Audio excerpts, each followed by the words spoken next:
1절에 보면 내게 죄를 지으면이 나오는데, 여기에서 내게는 베드로가 형제에 관해 말씀하신 것을 생각하고 있었으므로 자신과 연관된 개인적 구체적 죄에 대해서 질문하고 있습니다.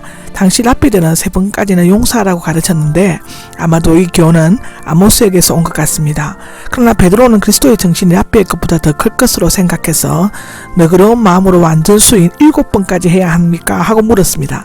예수님은 7번이라도 용서하라고 말씀하신 적이 있습니다. 누가복음 17장 4절에 나오죠.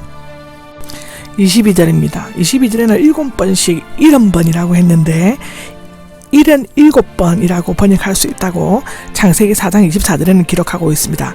490번만이 아니라 무한히 용서라는 뜻이며, 이것은 천국의 산술법입니다. 횟수를 헤아리는 자는 참된 용서의 의미와 정신을 모르는 자이다. 예수님은 자기를 죽이는 자들의 죄를 용서해 주시기를 기도하셨고 또 자신도 그들을 용서해 주셨습니다. 23절에는요, 결산하려고 했던 일이 나오는데 합계를 내다 지불하다, 계산을 매듭짓다, 거래를 청산하다의 뜻입니다. 부정가가 능동부정사로서 수익과 지출관계를 따져 계산하는 것을 말하는데, 마지막 날 모든 사람들은 하나님 앞에서 일생 동안 자신에게 맡겨졌던 일들을 결산해야만 한다고 고린도후서 5장 10절에는 기록되어져 있습니다. 드립니다. 만달란트가 나오는데, 한 달란트는 6천 데나리온인데, 한 데나리온은 당시 노동자의 하루 품삯이었다고 합니다. 당시 로마 제국에 1년에 바치는 세금이 유대 이둠에 사마리아 지방은 600달란트, 갈릴리아 베레아는 200달란트였다고 하는데, 한 달란트가 6천 달란트에 해당되므로 만 달란트는 1천만 달러, 약 110억 원 정도 된다고 합니다. 예수님의 이 엄청난 금액이 우리 인간 하나하나가 지고 있고 또 우리가 가지고 있는 모든 것으로도 갚을 수 없는 죄의 빚임을 가르쳐 주셨습니다. 25절에 보면 모두 다 팔아가 나오는데, 당시 채무자가 빚을 갚을 수 없을 때는 아내와 자녀를 소유물로 취급해서 종으로 팔 수 있었다고 출애굽기 22장 3절, 레위기 25장 39절에 나와 있습니다. 26절에 보면 엎드려 절하미가 나오는데, 미알료 가가형은 계속 엎드려 빌면서 끈질기게 자비를 호소했음을 나타낸다고 하는데, 조금만 참아주십시오는 빚 때문에 왕이 화를 내기 전 그 일에 대해 오래 잊어주십시오 라는 뜻인데, 자신의 잘못을 인정하지 않고 왕이 화를 내지 말고 제발 그대로 오래 참아달라는 예언은 위기를 잠시나마 모면해버리는 얄팍한 거칠의 호소에 지나지 않는다라고 합니다. 그는 다 갚겠다고 했지만 도저히 갚을 수가 없었기 때문에 남은 것은 종으로 팔든지 아니면 죽임을 당할 길밖에 없었습니다.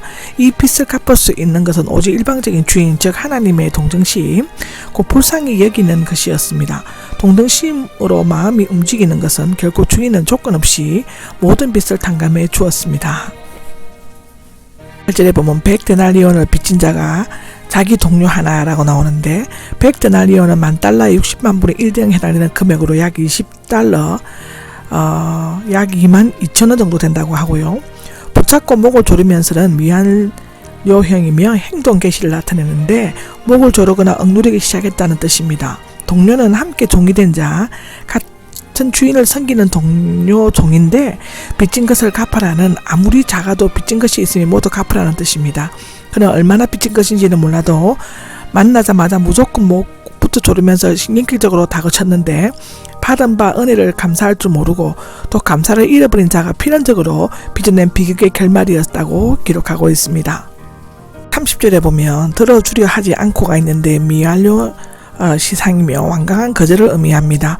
빚진 것을 갚을 때까지 그는 평소에도 야비하고 거칠게 다루는 난폭한 성격의 소유자였을 것이며, 만일 형제의 사소한 잘못, 즉 무심코 입 밖에 낸 말이 별 생각이 없이 한 말이라면, 심지어 농담으로 한 말을 꼬투리 잡아 용서하지 않거나 수년 동안 원한을 품는 사람은 참으로 용서받고 그리스도인이라고, 용서받은 그리스도인이라고 할 수가 없다고 기록하고 있습니다. 31절을 보면 매우 마음이 아팠고는 괴로워하다, 슬퍼하다의 뜻인데, 자초지정을 곁에서 지켜보던 동료 종들은 탐강받은 종의 처사에 대해 분노하면서 100데나리온 빚진 종에 대해 마음 아파하면서 주인에게 사실을 보고하였다고 합니다. 32절에 악한 종이 나옵니다. 한 달란트 맡은 종에게 같은 호칭을 쓰고 있습니다. 마태복음 25장 26절에 나옵니다. 그와 동시에 그가 탐감받은 모든 혜택도 취소되었습니다. 그가 악한 종이 된 것은 주인의 은혜로운 행위를 깨닫지 못하고 그 호의에 대한 모욕적인 배신을 했기 때문인데요. 그는 빚은 다 갚을 수 없으므로 죽을 때까지 감옥에 갇혀 있어야 하고 아내와 자녀들은 어디론가 팔려가서 평생 동안 고통 속에서 살아야 될 것이라고 합니다. 35절에 보면 마음으로부터 용서하지 않는다면은 마음으로부터 용서하려면 먼저 상대방의 죄를 완전히 잊어버려야 하는데 하나님은 누구든지 용서하시지만 용서할 줄 모르는 자는 결코 용서하지 않으십니다. 이 세상에서 가장 어리석은 자가 있다면 산이나 들보만큼의 엄청난 죄를 용서받고도 겨자씨나 티와 같은 작은 죄를 용서하지 않는 자입니다. 이것으로서 마태복음 18장은 끝이 납니다.